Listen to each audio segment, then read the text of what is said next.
여러분은 지금 저품격 온라인 강의 정유성 교수의 일반학원을 수강하고 계십니다.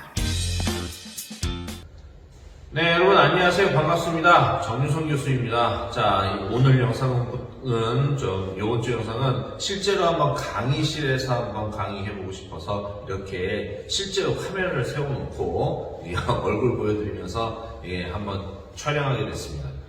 자, 그래요. 이제 59페이지서부터 이제 이어서 설명을 드려야 될 것 같은데, 59페이지서부터 이 3단원 끝날 때까지의 내용이 생각보다 좀 어렵습니다. 물론, 고등학교 때 화학2를 준비하고 공부하셨던 친구들은 나름 익숙한 내용일 거예요. 근데 거기에 익숙한 내용 플러스 알파 정도 되는 내용이 대학교 수준의 화학에서 지금 언급이 되고 있습니다.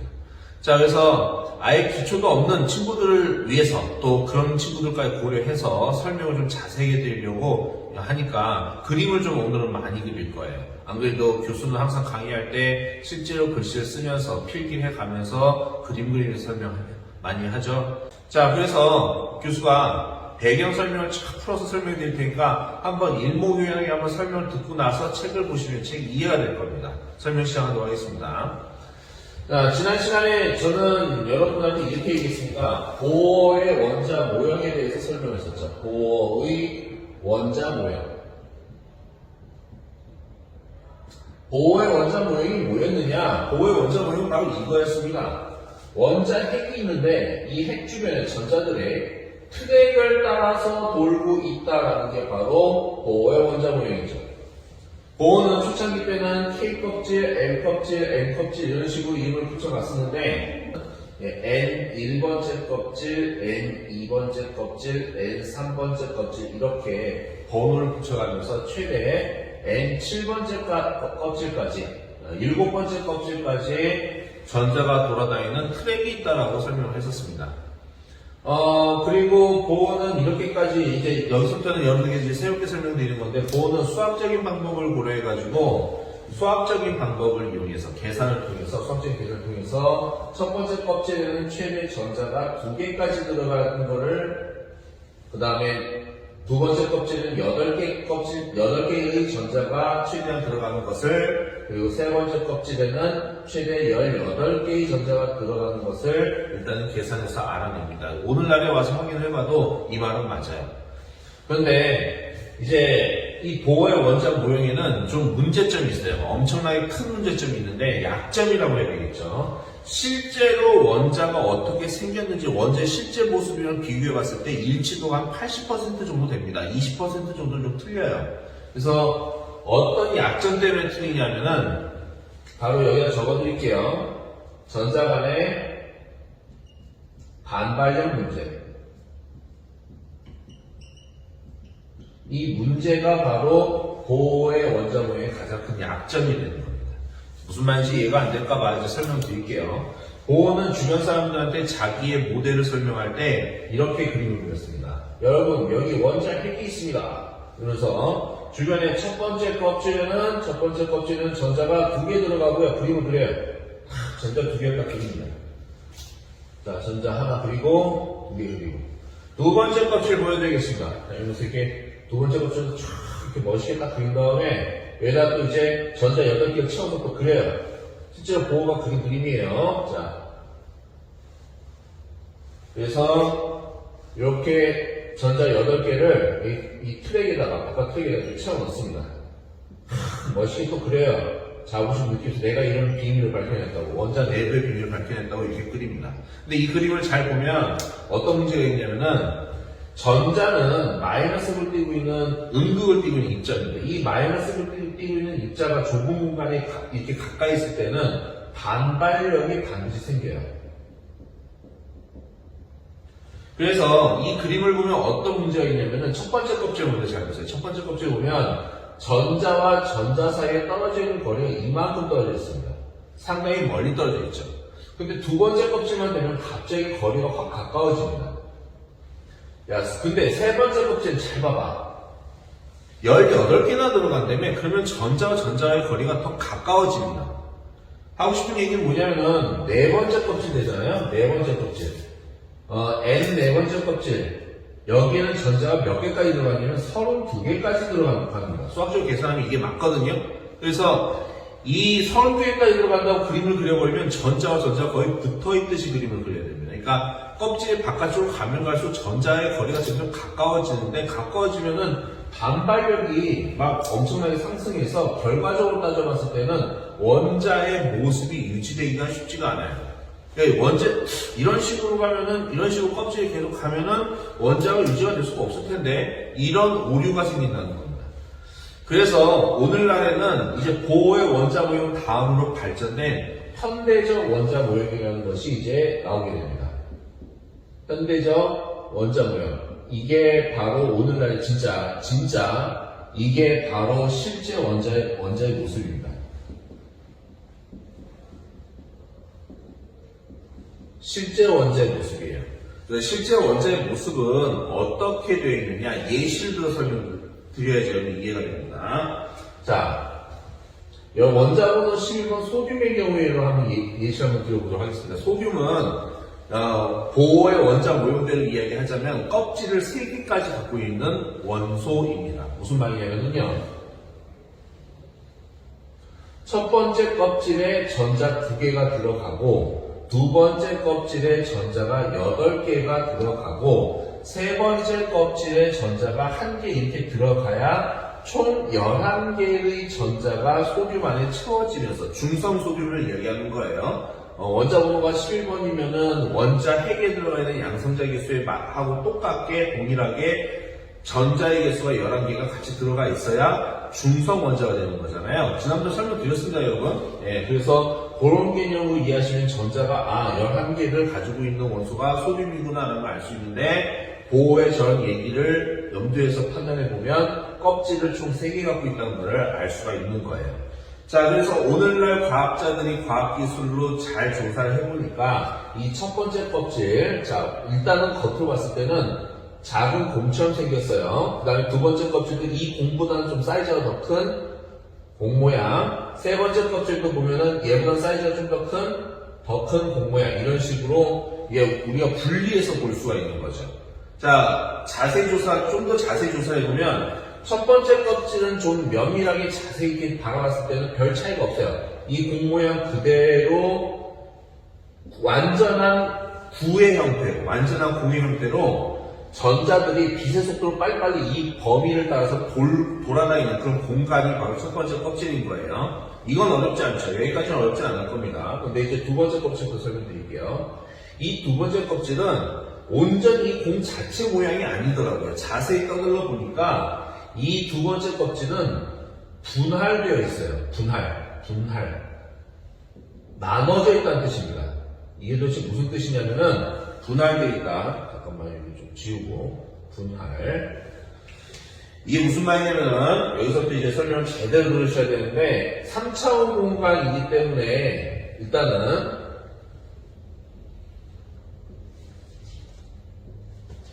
X축, Y축, Z축 이런 식으로 이제 입체 공간에서 이제 이야기를 해야 되기 때문에 3차원 공간적으로 얘기해야 되기 때문에 이렇게 축을 그려서 설명하려고 하겠습니다. 좀 축을 한 3개 정도 그려놓고 이야기할게요.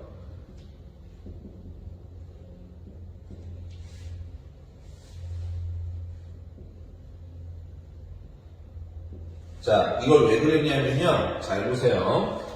분할된다고 했는데 두 번째 껍질은 분할시켜 보니까 4개의 공간으로 분할되더라는 겁니다. 전자들이 다 돌아다니는 공간이 4개의 공간으로 분할된다는 거예요. 먼저 얘보다는 사이즈가 살짝 더 큰 공처럼 생긴 전자들이 돌아다니는 공간, 그리고 여기는 X축을 따라서 둥글둥글하면서도 길쭉하게 생긴 막대기 모양의 전자들이 돌아다니는 공간, 그리고 Y축 방향으로, Y축에 걸쳐서 Y축 방향으로 딱 방향을 잡아가지고 둥글둥글하면서 길쭉하게, 얘하고 모양은 똑같습니다. 얘하고 모양은 똑같은데 이렇게 생긴 전자들이 돌아다니는 공간. 그 다음에 Z축으로 펼쳐져 있으면서 이 방향으로 둥글둥글하고 길쭉하게 생긴 막대기 모양의 전자들이 돌아다니는 공간이 이렇게 분할되어 나온다는 거예요. 이게 실제로 확인해보면 이렇습니다. 거꾸로 얘기하면 이 네 가지의 전자들이 돌아다니는 공간이 다 합쳐져야 두 번째 껍질이 된다는 거예요. 자, 그래서 이제 왜 이렇게 분할돼서 도느냐? 이유가 궁금하죠? 그냥 통째로 한꺼번에 다 돌면 8개의 전자가 이 속에 들어가서 통째로 두 번째 껍질을 계속 다 돌고 있으면 참 좋은데 뭐하러 이렇게 공간을 나눠서 도느냐? 바로 이 반발력 문제 때문에 그렇습니다. 이게 무슨 뚱딴지 같은 참신한 개소리냐 이렇게 생각하실 수가 있는데 저 설명을 잘 들어보세요. 이제 이해가 되실 거예요. 만약에 교수가 이렇게 X축, Y축, Z축을 딱 잡아놓고 하나, 둘, 셋, 넷, 즉 이 네 개의 전자들이 돌아다니는 공간을 합쳐보도록 하겠습니다. 합친다는 얘기는 여기다 그냥 올려서 포개해보겠다는 뜻이에요. 포개해서 올려놓겠다는 뜻이에요. 한번 보자고요. 자, 먼저 X축을 따라서 돌고 있는 녀석을 여기다 얹어놓으면 이렇게 방향을 잡고 전자들이 돌아다니는 공간이 나오겠죠. 그쵸? 그 다음에 여기 Y축을 따라서 돌고 있는 녀석들 돌아다니는 공간, 요런 공간. 자, 여기서 포인트가 뭐냐면요. 이쪽을 따라서 돌고 있는 전자와 이쪽을 따라서 돌고 있는 전자가 만약에 나눠져 있다면, 구역이, 전자들이 돌아다니는 공간의 구역이 나눠져 있다면, X축을 따라서 돌고 있는 전자들과 Y축을 따라서 돌고 있는 전자들이 절대로 만날 일이 없어요. 충돌할 일이 없어요. 그러니까 반발력 문제가 확 감소되게 됩니다. 반발력 문제가 뚝 떨어져. 그러니까 반발력이라고 하는 것은 취약점이 되게 약해지게 됩니다.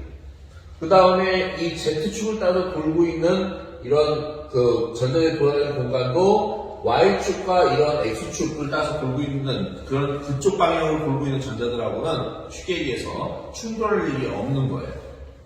그리고서 이제 이 공처럼 생긴 녀석 있잖아요. 공처럼 생긴 녀석은 요렇게 전체적으로 얘를 감싸면서 있는 녀석인데 얘도 여기 이 공처럼 생긴 이 공간에서 돌아다니고 있는 전자들은 X축이나 Y축이나 Z축을 따라 돌고 있는 전자들하고 충돌할 일이 적어지는 이유가 뭐냐면 여기 비어있는 자투리 공간 있잖아요. 이 자투리 공간을 이용해서 전자들이 돌아다니면 절대로 전자들이 충돌할 일이 없어요. 자, 이게 종합적으로 이해하셔야 되기 때문에 지금 이해가 안 되기 시작하는데, 자, 결론 명확히 찝으면서 설명할게요. 여러분, 이렇게 전자들이 돌아다니는 작은 공간을 우리가 뭐라고 부르냐면 바로 오비탈이라고 부릅니다. 이거 필기해 두셔야 돼요. 오비탈이라고 부르고요. 전문용어로 원자궤도라고 이야기합니다. 원자궤도라고 불러요. 근데 중요한 거는 이 오비탈마다 오비탈 한 개당 전자가 최대 2개씩 채워질 수가 있습니다. 그러니까 여기에 전자 2개씩 채워줄 수 있다는 뜻이에요.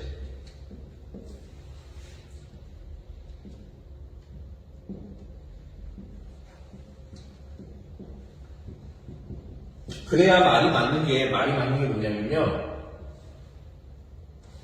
지금 두 번째 껍질은 전자가 8개가 채워질 수 있고 첫 번째 껍질은 전자가 2개 채워질 수 있다고 되어 있는데 전자들이 돌아다니는 작은 공간이 첫 번째 껍질은 공간 하나밖에 없고 그 다음에 두 번째 껍질은 공간이 4개나 있다고 하면은 하나의 공간당 전자가 2개씩 들어가야지 첫 번째 껍질 2개, 두 번째 껍질에 8개라고 하는 전자가 채워질 수가 있는 거죠. 상식적으로 생각하면 이렇게 얘기할 수 있는 겁니다. 그래서 오비탈이라고 하는 개념으로 이런 걸 얘기하는 거예요. 그래서 각각의 전자가 돌아다니는 껍질들은 오비탈들로 구성되어 있다. 보통 이렇게 얘기하는 게 정확해요. 이거 그렇게 얘기하고 계시면 됩니다. 자, 그래서 다시 한번 얘기할게요. 이 X축을 따라서 돌고 있는 전자 2개가 X축을 따라서 돌고 있을 때 Y축을 따라서 돌고 있는 전자 2개하고 충돌할 일이 없죠. 그 다음에 Z축을 따라서 돌고 있는 녀석들 전자 2개하고도 충돌할 일은 없어요. 그러니까 이 반발력 문제, 고의 원자 모형의 약점이 완전히 다 해결되는 겁니다. 이해되셨죠? 그 다음에 이런 자투리 공간을 또 이용해서 이렇게 전자 2개가 여기 속에서 돌아다닐 수 있다는 겁니다. 이해가 되셨죠? 이런 개념을 오비탈 개념을 이해하시면 돼요. 그러면 여러분들한테 이제 얘기를 할게요. 세 번째 껍질은 전자가 최대 몇 개까지 들어갈 수 있다고 했어? 여기 봐봐. 18개까지 들어갈 수 있는 게 원래 세 번째 껍질이죠. 물론 소듐은 전자가 11개밖에 없으니까 세 번째 껍질 전자 하나만 딱 들어가고 많은 거예요. 많은 건데 만약에 전자가 더 채워진다 그러면은 18개까지 전자가 채워질 수 있다는 얘기가 되는 거죠. 그럼 질문이에요. 그럼 여기 안에는 이런 오비탈들이 총 몇 개가 있을 것 같으세요? 18개가 들어갈 수 있으니까 나누기 2하면 그쵸? 9개의 오비탈이 이 세 번째 껍질을 분할해서 구성하고 있다는 것을 우리가 알 수 있는 거죠. 그거 그림을 이제부터 교수가 쫙 한번 그려볼 겁니다. 그러니까 여러분들이 필기를 하시면서 그림을 같이 그리면 학습이 제대로 될 거예요. 한번 해보세요. 혹시 고등학교 때 화학도 했더라도 한번 해보시기 바랍니다. 아마 기억이 잘 안 날 텐데 명확하게 설명될 때가 이번 기회 때 확실하게 공부해 주시기 바랍니다. 자, 얘보다는 사이즈가 크고 얘보다도 사이즈가 큰, 그러니까 똑같은 공 모양인데 살짝 사이즈가 큰 전자들이 돌아다니는 오비탈이 하나가 이 속에 들어가 있고요. 구성되어 있고요. 그 다음에 또 당연히 X축, Y축, Z축 그려야 되겠죠. 자, 그려서 자, 위에 거하고 모양은 똑같습니다. 모양은 똑같은데 사이즈가 더 커요.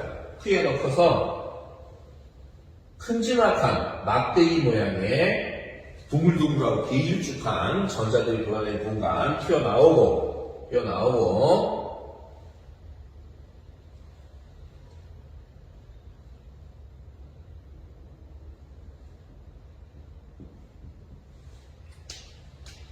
이렇게 큼지막하면서 얘하고 모양은 똑같은데 사이즈가 클 뿐이야.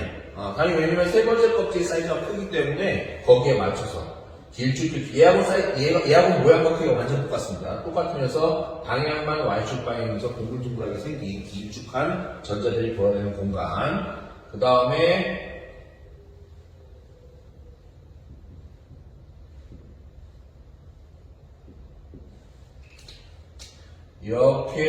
이렇게 큼직하게 얘하고 모양 똑같고 얘네들하고는 크기와 사이즈 모두 다 똑같아요. 똑같고 얘하고는 똑같고 방향도 똑같은데 대신 사이즈가 큰 그러한 오비탈이 하나 나온다는 거예요. 그리고서 여기까지 오비탈 몇 개니? 하나, 둘, 셋, 넷인데 추가적으로 18개의 전자가 다 들어가려면 오비탈이 5개가 더 필요하죠. 5개의 마저다 그릴 거예요. 자, 금방 그릴 수 있어요. 자, 5개의 오비탈을 일단은 X축, 교수가 여기 공간 안에 나타낼게요. 무슨 말인지 아시겠죠? 자. 공간이 없으니까, 네, 여기 공간을 쫙 그릴게요. 5개를 그릴 거예요. 자. 먼저 X축, Y축. 일단 축을 요걸 그리세요. 그 다음에 Z축 그리지 마세요. 일단은. Z축 그리는 거 아닙니다. 그 다음에 여기를 Y축, Z축. 그 다음에 저놈의 교수가 뭐 하는 짓인지 뭐 이런 생각하고 있죠?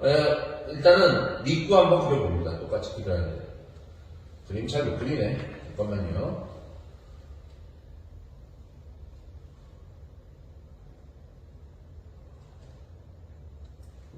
그 다음에 Z축하고 X축. 자, 이렇게 일단 3개만 먼저 그려보도록 하겠습니다.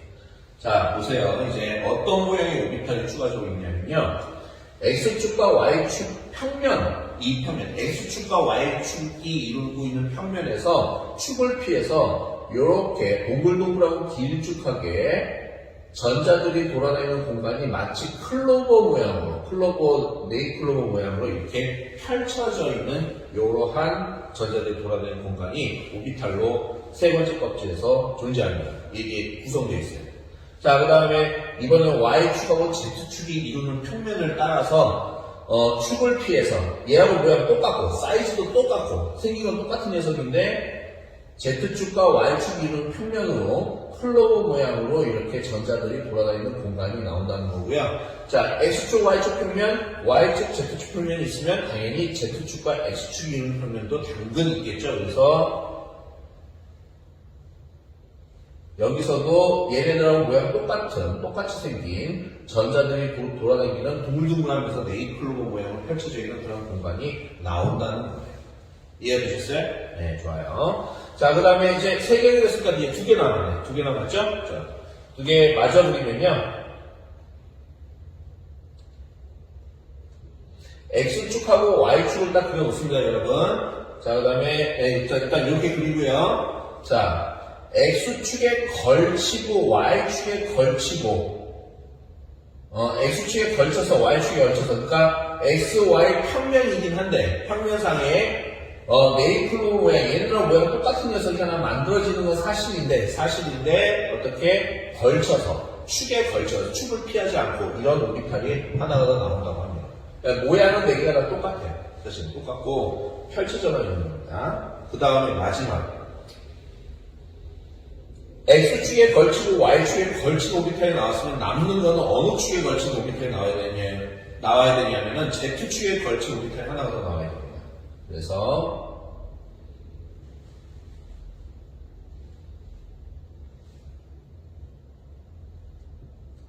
이쪽은 X축이 돼도 좋고 Y축이 돼도 상관이 없어요. 상관이 없고 여기가 Z축이라는 게 중요한 건데 마지막 오비탈, 9번째 오비탈은 Z축에 얘하고 모양 똑같은, 모양 똑같은, 그러니까 요 녀석하고 모양 똑같은, 이런 녀석이 Z축에 걸쳐가지고 있고요. 전자들이 돌아다니는 공간이요. 그 다음에 이 주변에 도나츠가 돌고 있어요.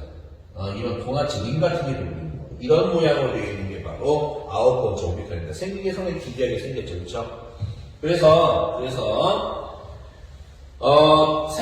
세 번째 껍질에는 오비탈이 9개나 이런 것들이 있다. 얘는 보니까 X축, Y축 평면 막 쪼개가지고 평면 쪼개가지고 막 전자를 돌고 있고 그 다음에 축 같은 거 쪼개가지고 막 전자를 돌고 있기 때문에 공간을 나눠서 돌고 있다라고 보시면 되겠습니다. 무슨 말인지 아시겠죠? 각각의 오비탈들마다 전자가 2개씩 들어가니까 세 번째 껍질에는 총 18개의 전자가 들어간다. 이렇게 이야기할 수가 있겠어요. 무슨 말인지 아시겠죠? 자, 그래서요, 그 오비탈들도 이름이 있나요? 네, 이름이 있습니다. 이름이 있어서, 이렇게 공처럼 생긴 오비탈 있잖아요. 공처럼 생긴 오비탈을 우리가 뭐라고 그러냐면요.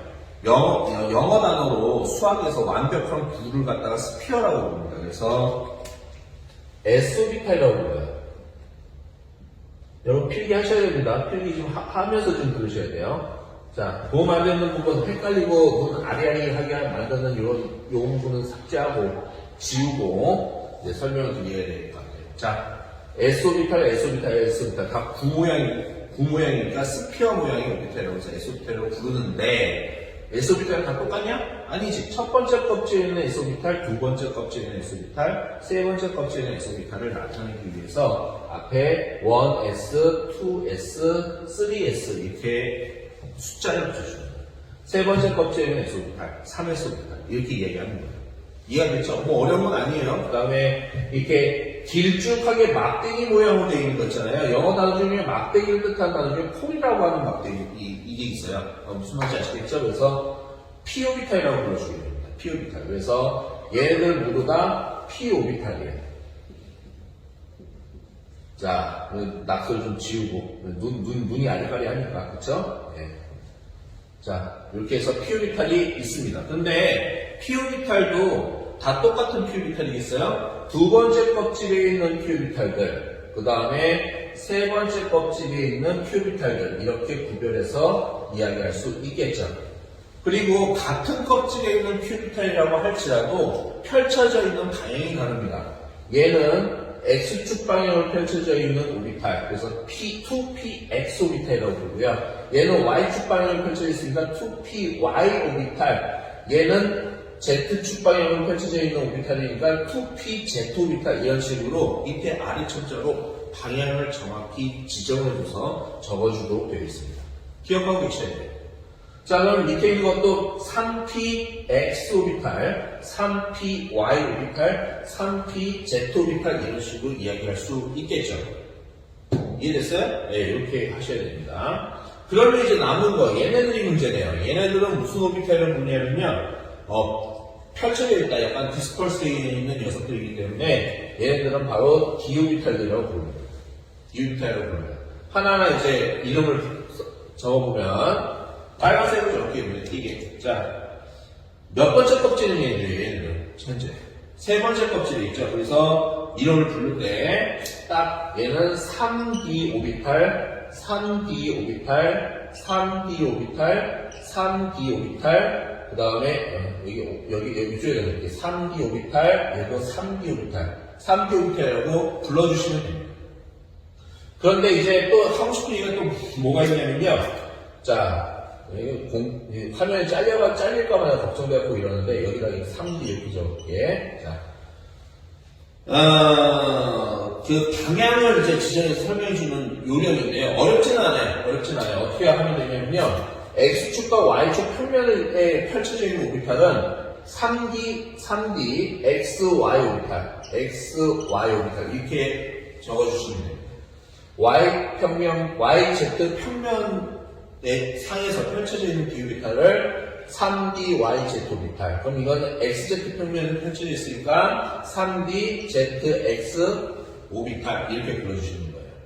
그 다음에 이제 요런 건 되게 쉽죠. 근데 이건 또 어렵냐? 아니, 어렵지도 않고요. 걸쳐져 있을 때는, 축에 걸쳐져 있을 때는 제곱으로 표시합니다. 무슨 말이냐면은 X제곱, Y제곱 이렇게 적어주는데요. X축에 걸쳐져 있고 Y축에 걸쳐져 있다는 의미로 써놓은 거예요. 밑에 거는 Z축에 걸쳐져 있죠. 그러니까 뭐라고 불러야 되겠어요? 3D Z제곱 걸쳐져 있다는 의미로 제곱으로 표시해 주는 거라고 아까 말씀드렸으니까 충분히 이해가 되실 거예요. 이해가 됐나요? 네, 이렇게 하시면 됩니다. 자, 그래서 이게 지금 오비탈들이라고 이야기를 하는 거고, 이 내용을 바탕으로 우리가 뭘 해야 된다? 양자수를 공부해야 되는 거예요. 아직 오비탈에 대해서 교수 충분히 얘기를 안 했어요. 왜 충분히 얘기를 안 했냐면은, 지금 네 번째 껍질에는 전자가 총 몇 개까지 들어갈 수 있다고? 32개까지 들어갈 수 있다고 했었잖아요. 그러면 오비탈 총 몇 개가 필요하겠어요? 오비탈의 개수.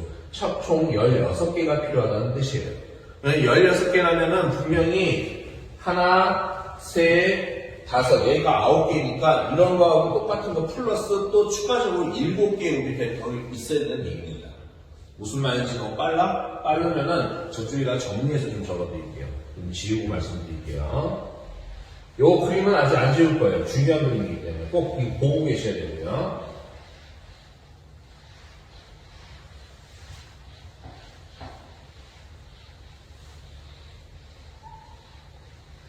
자, 그러면 여기서부터 교수 한번 적어볼게요.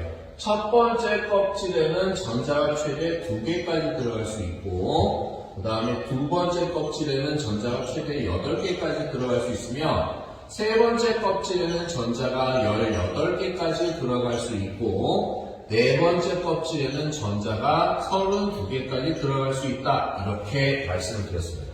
맞죠?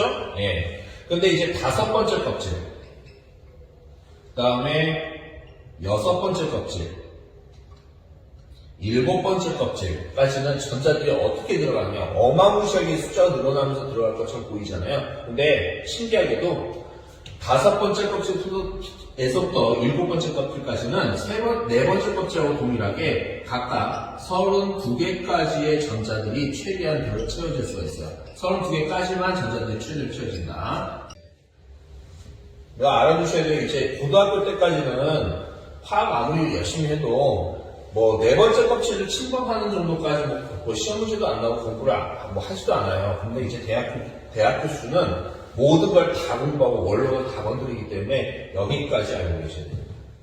무슨 말인지 아시겠죠? 자, 그럼 오비탈 얘기 좀 할게요. 저런 그림을 매번 흉악하게 매번 막 이렇게 막 클로버 모양 뭐 막대기 모양 이런 걸 그릴 수 있겠어요? 매번 그리려면 엄청 지치겠죠. 그래서 요즘 과학자들은 어떤 식으로 표시하냐면 짝대기로 오비탈 표시합니다. 무슨 말이냐면은 첫 번째 껍질에 오비탈이 한 개 있어. 짝대기고 딱 하나를 표시합니다. 여기 밑에다가 1S 이렇게 글자를 적어줘요. 네, 두 번째 껍질에는 오비탈 하나에 플러스 오비탈 3개. 이렇게 그려야 돼요. 이렇게 3개가 존재한다. 어떤 느낌 받아요? 네, 이게 2S. 그 다음에 이게 2P 오비탈들이에요. 깔끔하죠? 짝대기를 딱딱 그으면은 굳이 저렇게 흉악하게 그릴 필요가 없잖아. 그릴 때마다 귀찮을 거 아니야, 얼마나. 상당히 귀찮겠지. 자, 그래서 이제 세 번째 껍질입니다. 세 번째 껍질은 3s 오비탈 있고, 그 다음에 당연히 3p 오비탈 있고, 저쪽 우리 그림 그려놓으면 뭐야? 전자가 18개가 들어가야 되니까, 그쵸? 하나, 둘, 셋, 넷, 5개. 3d 오비탈이 있어야 되겠지. 짝대기로 그으니까 이해가 되게 쉽하는 거지, 그치? 자, 그 다음에 네 번째 껍질부터 보도록 하겠습니다. 네 번째 껍질은 당연히 공처럼 생긴 4s 오비탈 있고, 이거 있고, 4p 오비탈 당근 존재하고, 그 다음에 4d 오비탈 당연히 존재하고, 플러스, 왜? 32개 전자가 들어가려면 16개의 오비탈이 있어야 되니까 여기까지가 9개 오비탈이거든. 그러니까 이 추가로 7개. 하나, 둘, 셋, 넷, 다섯, 여섯, 일곱. 7개의 오비탈이 추가로 더 있는 거예요. 이거는 뭐라고 부르냐면 4F 오비탈이라고 부릅니다.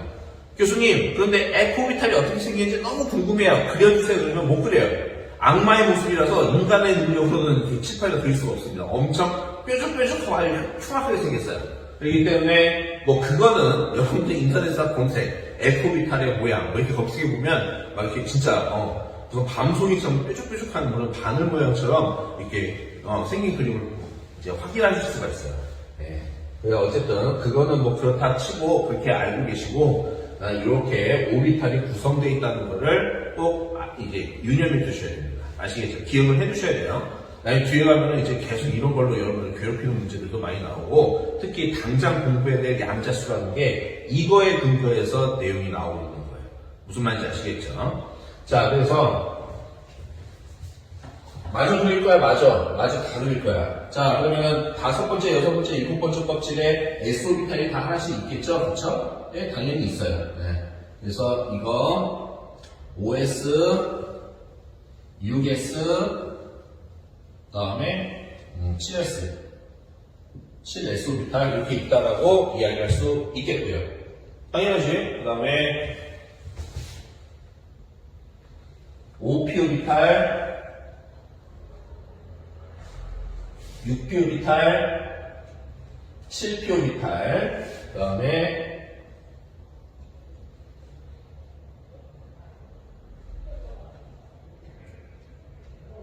그래서 여기 보면은 이제 5D, 6D, 7D 오비탈 이런 것들이 존재한다고 이제 그려서 나타낼 수 있어야 되고요. 그 다음에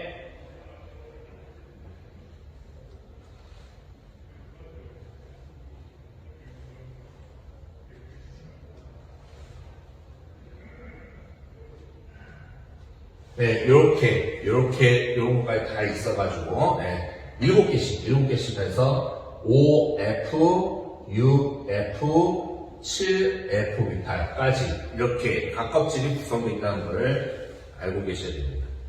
여기서 질문. 교수님, 여러분 성대묘사 해야 되겠다.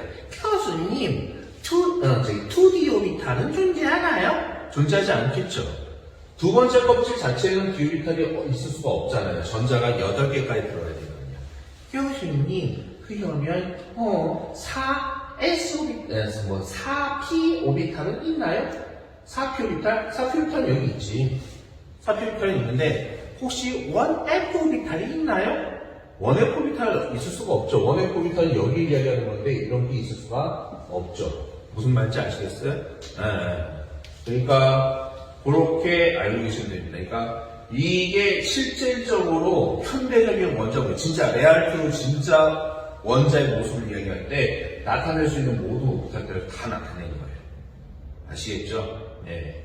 그리고 책을 보면 갑자기 무슨 책 내용 중에 뭐 G 오비탈, A, B, C, D, E, F, G, H 오비탈, I 오비탈 이런 거 막 얘기하는 게 언급되어 있는 그런 책들도 되게 많아요. 근데 이 오비탈들이 실제로 현재로서는 없습니다. 현재로서는 밝혀진 게 없는데 만약에 뭐 지구에 우주 바깥에서부터 운석 같은 게 지구에 떨어져서 운석을 조사해 보니까 뭐 새로운 원소가 발견되었다. 새로운 원소가 발견되었는데 오비탈이 뭐 추가로 발견됐거나 뭐 이런 경우가 있을 수 있기 때문에 만약을 위해서 GHI 오비탈이 있는 것처럼 일단은 가능성을 열어두어서 이야기하는 거라서 어떤 책을 봤을 때 교수님 G 오비탈도 있던데요, H 오비탈도 있던데 이렇게 얘기하는 친구들이 있을 수가 있어요. 그거는 그저 가능성을 열어놓은 것 뿐입니다. 아시겠죠? 그거까지 이해하시면은 크게 문제는 없을 거예요. 근데 교수님 이거하고 양자성은 무슨 상관이 있나요? 지금 이걸 물어보고 싶을 텐데 지금 바로 책을 보시면 큰일 나는 게 이 내용을 풀 내용을 전체적인 스토리를 알고 책을 봐야지 이해가 그나마 술술됩니다. 아직 좀 남았어요. 자, 여기 좀 지우고 얘기할게요.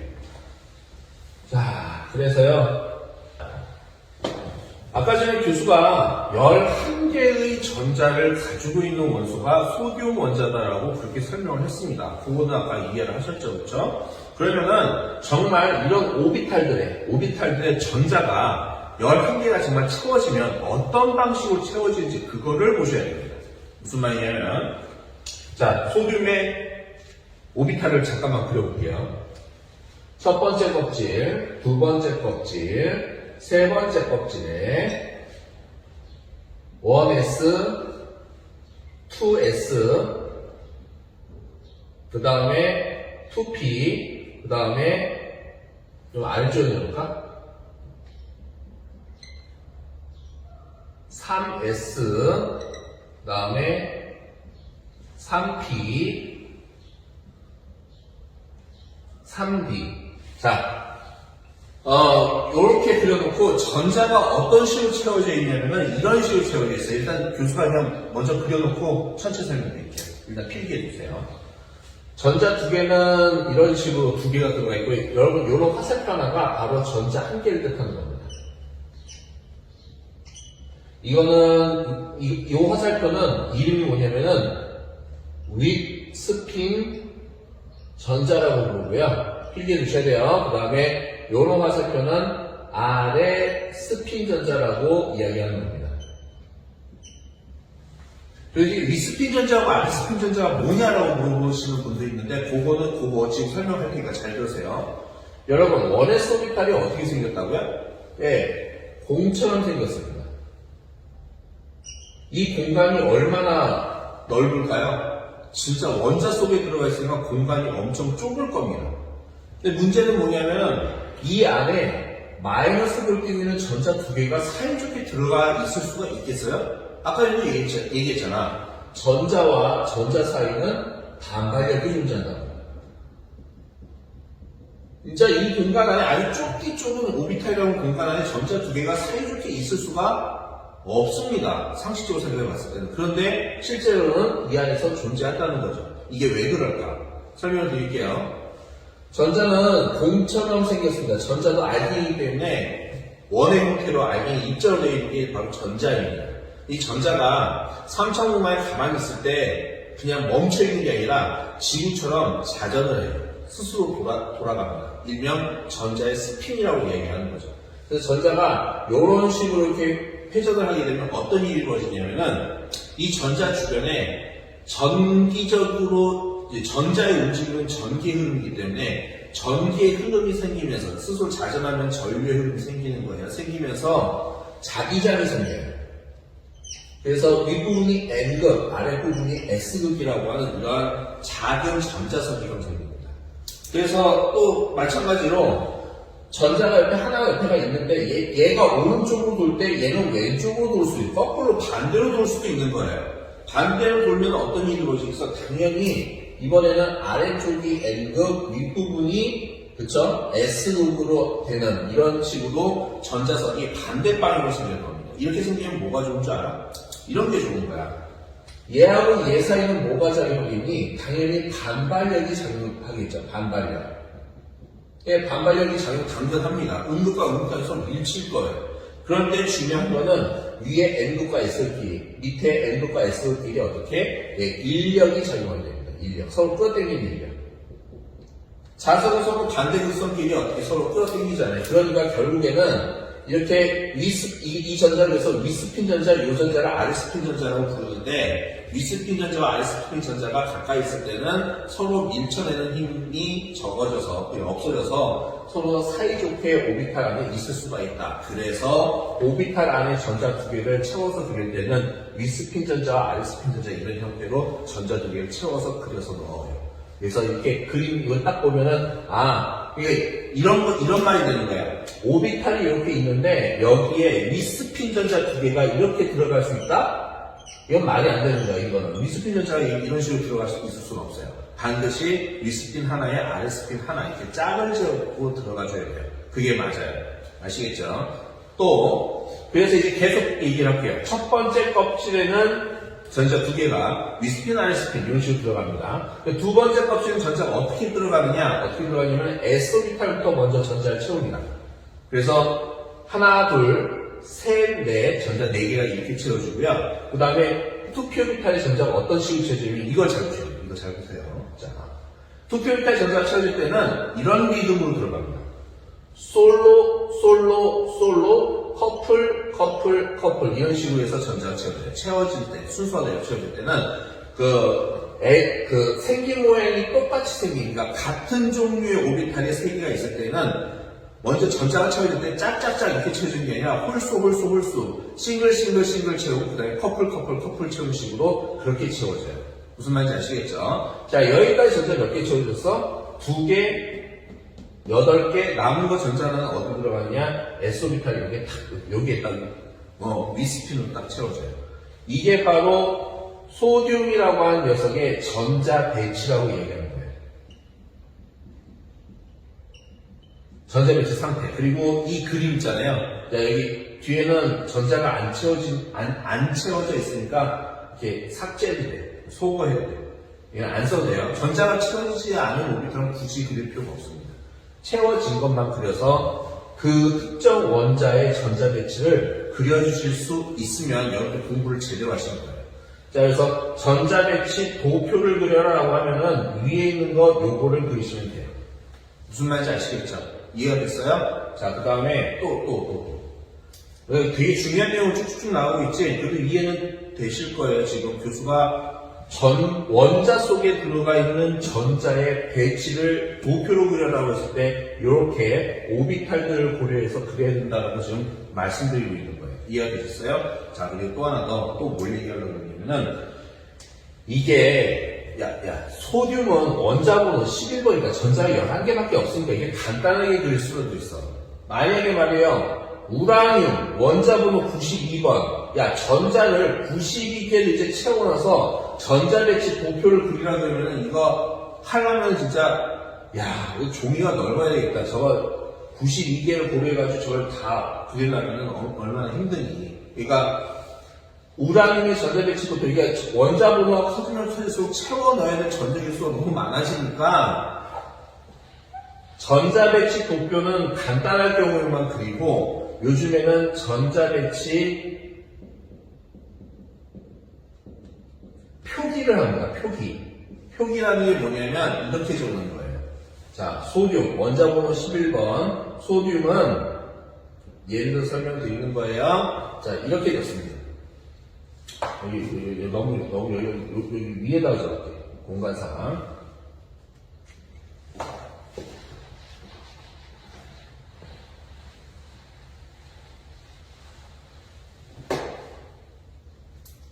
어떻게 정리하면요. 원자번호 11번 소듐의 전자 배치를 표기하여라, 써라 라고 이야기하면 이걸 보고 1S2, 2S2, 2P6, 3S1 이렇게 됐습니다. 한 줄로 깔끔하게 딱 그려져요. 이거나 똑같은 거예요. 무슨 말인지 아시겠죠? 똑같은 거예요. 이거를 전자배치 표기법이라고 이야기를 하는 겁니다. 그리고요, 전자가 채워지는 원리를 뭐라고 부르냐면은 싸움의 원리, 전자가 쌓여가는 원리라고 해서 싸움의 원리라고 부릅니다.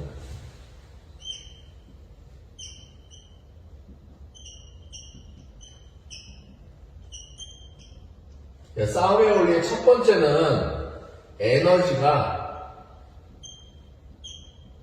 가장 낮은 오비탈부터 전자가 채워진다.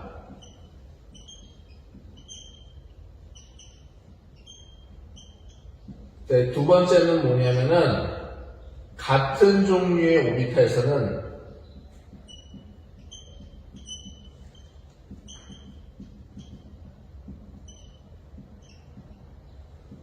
홀 전자부터 채워진다.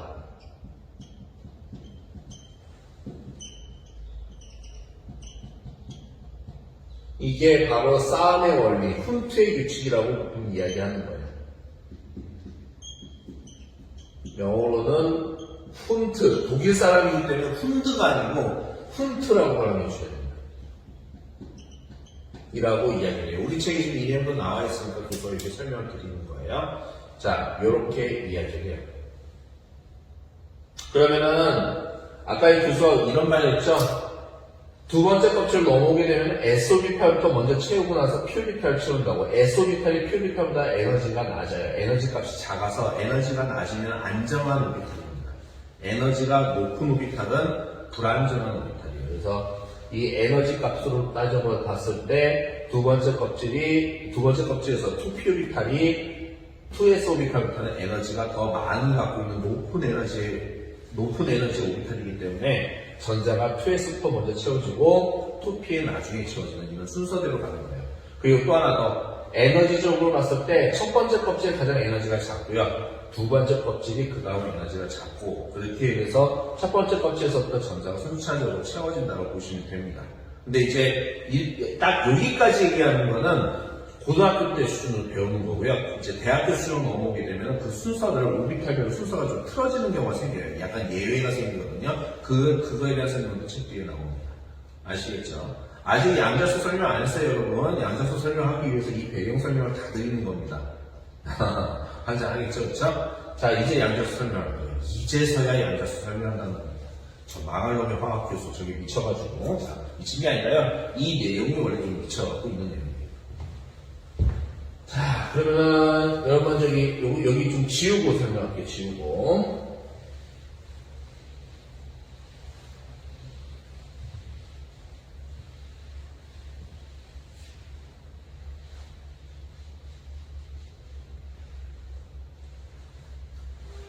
자, 양자수를 설명하려면은 여러분들은 이렇게 공부하시는 게 더 빠르고 정확하게 공부하실 수가 있습니다. 자, 양자수는요, 네 가지의 숫자로 이루어져 있어요. 그래서 우리가 보통 어떻게 얘기하냐면 양자수는 n값, l값, ml값, ms값 이렇게 나눠서 불러줍니다. 자, 그래서 n값이 뭐냐고요? n값은 이렇게 이야기합니다.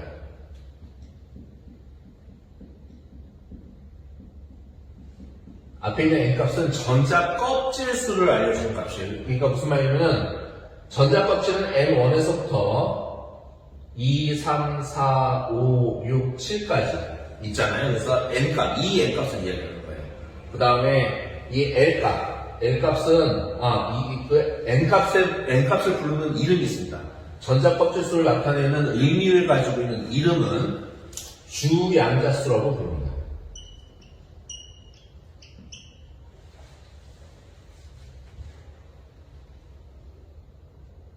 그 다음에 L값은 고등학교 때는 여러분 부양자수 이렇게 공부하셨을 거예요. 근데 이제 대학교로 오게 되면은 좀 전문적인 용어로 값, 운동량, 양자수 이렇게 이야기를 해요. 그래서 이거의 의미는 뭐냐면은 오비탈의 종류를 나타내는 거예요.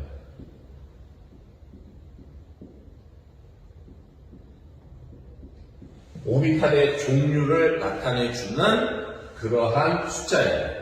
무슨 말인지 모르겠어요, 교수님. 설명드립니다. 자, 필기 잘 하셔야 돼요, 필기. 자, 오비탈의 종류는 이 세상에 크게 네 가지 종류가 있죠. S오비탈, P오비탈, D오비탈, F오비탈.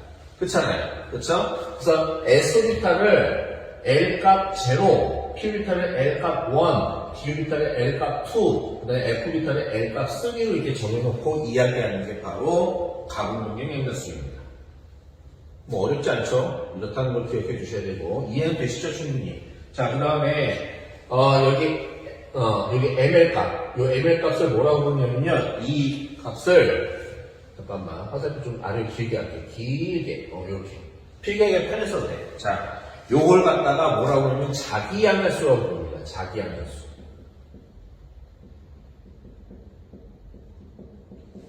자기 양자수의 의미는 뭐냐면요, 같은 오비탈을 구별하는 수. 이게 무슨 말이냐면요, 설명을 드릴게요. 여러분, 저희 S오비탈은 딱 한 종류밖에 없어요. 그러니까 첫 번째 껍질에서부터 일곱 번째 껍질까지 S오비탈은 딱 한 종류밖에 없기 때문에 S오비탈은 ML 값, 자기 양자수 값이 제로라고 이야기하는 겁니다. 어려울래나? 자, 혹시 어려울 줄 몰라도, 어려울지는 몰라도 설명할게요. 왜냐면 책에 있는 내용들을 이해하셔야 되니까. 그 다음에 여러분, P오비탈은 짝대기가 하나, 둘, 세 개 이렇게 돼 있죠. 그쵸? 그러니까 P오비탈 방이 세 개잖아요. PX, PY, PZ. 전자들이 들어갈 수 있는 방이 세 종류잖아요. 그렇기 때문에 가운데 있는 녀석의 ML 값을 제로로 하고, 제로하고, 왼쪽에 있는 오비탈을 갖다가, 그러니까 여기서 PY를 제로로 잡고, 왼쪽에는 PX 오비탈을 NL-1번이라고 표시하는 거예요. 그 다음에 오른쪽에 있는 방을, ML 플러스 1번 방이라고 이야기하는 거예요. 자, 이 L 값은 아래 첨자로 써야 됩니다. 교수가 자꾸 아래 첨자 아닌 것처럼 써서 여러분도 혼동돼서 아래 첨자 L을 적으셔야 돼요. 똑바로 적어야 되겠구나. 소문자 M의 아래 첨자 L, 소문자 M의 아래 첨자 S 이렇게 적으셔야 돼요. 아시겠죠? 자, 그래서 이렇게 표시하는 거예요. 그래서 굳이 표시하자면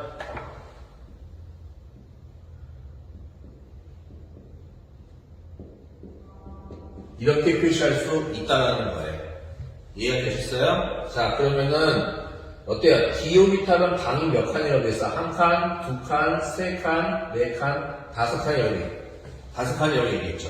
표쪽이 적어놨잖아.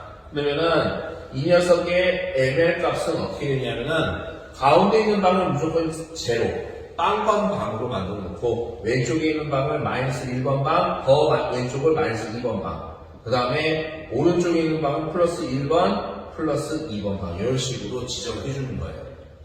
구별을 해주는 거예요. 다시 한번 얘기하지만 같은 종류의 오비탈을 구별하는 수라는 거예요. 뭐 어렵지 않죠? 예, 좋아요. 그 다음에 이번에 F오비탈입니다. F오비탈은 뭐야? 한 칸, 두 칸, 세 칸, 네 칸, 다섯, 여섯, 일곱 칸이나 있잖아. 그러니까 얘네들에 대해서 ML 값을 확인해보면 가운데 있는 걸 제로로 잡았으면 마이너스 1, 마이너스 2, 마이너스 3, 그 다음에 플러스 1, 플러스 2, 플러스 3 이렇게 이야기를 하는 거예요. 지정을 해주는 거예요. 전자가 들어갈 수 있는 그 방 공간을 구별해서 붙여주는 숫자. 이해가 되셨죠? 그 다음에 이제 마지막, 라스트. 요거. MS는 뭐냐? 마이크로소프트 약자냐? 썰랑해서 죄송해요. 어쨌든. 안 웃겨서 미안해요. 자, MS는 뭐냐면은, 그겁니다. 이름은 뭐라고 부르냐면은, 스핀 양자수라고 부릅니다. 스핀 양자수. 스핀 양자수라고 불러요. 스핀 양자수는, 이 MS 값이랑, 그러니까 무슨 말이야? MS 값이 플러스 2분의 1과 마이너스 2분의 1로 이렇게 묘사를 하거든요. 이 두 가지 값밖에 없어요. 플러스 2분의 1 아니면은 마이너스 2분의 1. 딱 두 가지밖에 없는데, 요 MS 값의 이 의미가 뭐냐면은, 얘는 위스핀 전자, 얘는 아래 스핀 전자를 의미하는 거예요. 전자가 두 종류가 있습니다. 위쪽 방향이 N극이 되도록 돌리는 전자와 아래 방향이 N극이 되도록 돌리는 전자 두 종류의 전자가 있기 때문에 그걸 구별하기 위해서 이제 그 스핀 양자수라는 것이 등장하는 겁니다. 그런데 교수님 이거 도대체 뭐 어디다 쓰는 거예요? 자, 양자수라는 거 정의는 여러분 지금 공부하셨습니다. 의미가 뭔지 공부하셨는데 이거를 어디다 활용하느냐? 활용하는 거에 대해서 말씀드릴게요. 잘 들어요.